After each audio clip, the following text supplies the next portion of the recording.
Assalamualaikum warahmatullahi wabarakatuh. Halo Ananda, selamat datang di kelas akomodasi perhotelan. Tentunya dengan mata pelajaran laundry. Dan masih bersama Ibu Khairunisa Rianis. Nah, Ananda, hari ini materi kita sangat menarik loh. Apa ya yang akan kita pelajari hari ini?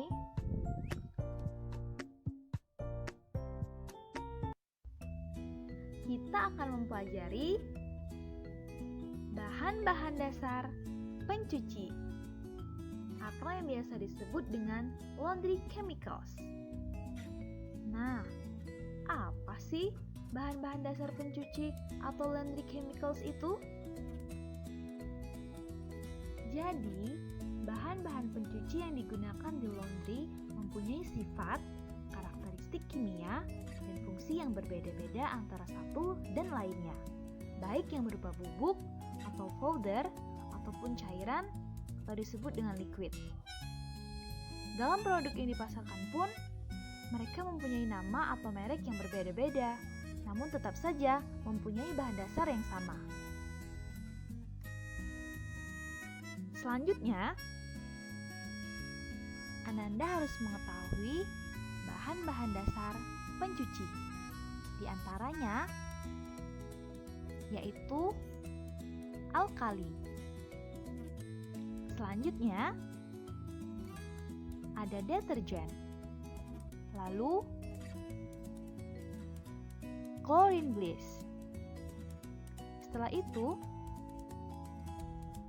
ada emulsifier dan sour neutralizer. Setelah itu dengan oxygen bleach. Lalu dengan struck. Dan ada juga softener,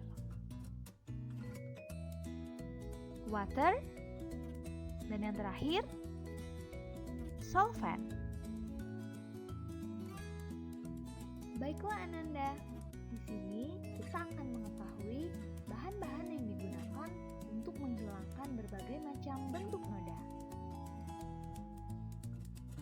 Nah, untuk noda teh, kopi, susu, kaldu, telur, dan coklat dapat dibersihkan dengan deterjen, solvent, dan soda. Sedangkan noda minuman seperti alkohol, manisan, soft drink dapat dibersihkan dengan vinegar atau cuka, deterjen, dan air. Lalu, noda buah-buahan, tinta, dan kotoran bayi dapat digunakan air dan deterjen.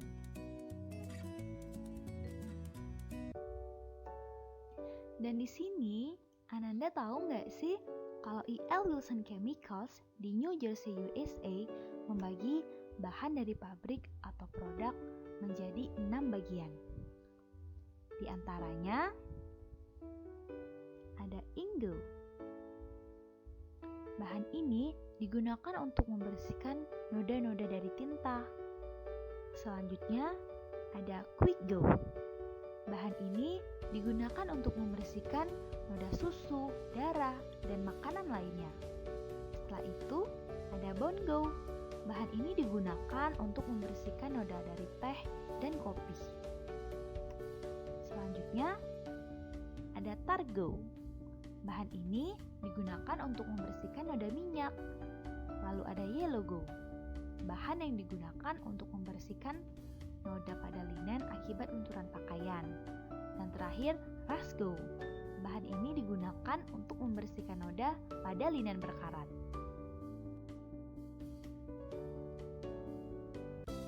Baiklah Ananda, sekarang kita telah sampai pada siklus operasi laundry, di mana Ananda harus mengetahui tahapan-tahapan dari siklus operasi laundry itu sendiri.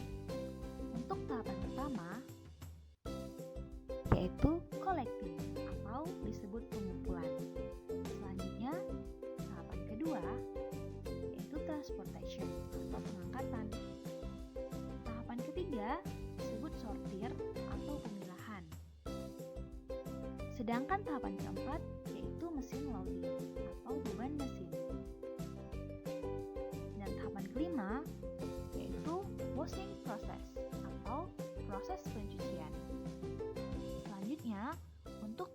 keenam yaitu pengeringan atau drying. Sedangkan tahapan ketujuh yaitu ironing atau pressing. Sedangkan tahapan kedelapan yaitu folding. Lalu tahapan kesembilan yaitu finishing atau proses akhir. Dan yang paling terakhir, tahapan ke-10 disebut storage atau penyimpanan. Adapun faktor penentu kualitas cucian dibagi menjadi 4, yaitu chemical action, mechanical action, temperatur, dan time. Chemical action itu sendiri merupakan proses interaksi antar kain, kotoran, dan konsentrasi bahan kimia untuk mengangkat kotoran dari bahan kain. Sedangkan mechanical action merupakan proses pengucukan atau agitation dalam mesin cuci. Untuk temperatur sendiri, temperatur air harus sesuai dengan warna cucian dan juga jenis chemical yang dipakai. Dan yang terakhir adalah time atau duration. Ini merupakan waktu yang tepat untuk memberikan hasil yang maksimal, terutama pada saat pencucian itu sendiri. Baiklah Ananda, dan yang terakhir, ini adalah ringkasan yang wajib Ananda ketahui pada materi kita kali ini. Di antaranya, 1. Bahan pembersih merupakan campuran zat kimia yang berfungsi untuk membersihkan pakaian dari kotoran atau noda. Bahan pembersih ini digunakan pada proses pencucian berlangsung. Yang kedua, noda merupakan sejenis pengotar pada linen atau pakaian yang memiliki ikatan senyawa kimia yang jauh lebih besar dibandingkan dengan ikatan fisik suatu linen. Untuk yang ketiga, setiap jenis noda harus dibersihkan menggunakan bahan-bahan pembersih yang sesuai untuk mendapatkan hasil yang optimal. Dan yang keempat, Ananda harus tahu ada 4 faktor yang harus diperhatikan dalam menentukan kualitas cucian. Nah, itulah materi kita kali ini. Semoga bermanfaat ya. Ibu ucapkan terima kasih. Dan jangan lupa untuk selalu menerapkan protokol kesehatan supaya kita terhindar dari virus-virus berbahaya. Untuk itu, jangan lupa like, komen, dan subscribe. Sampai jumpa di video selanjutnya ya.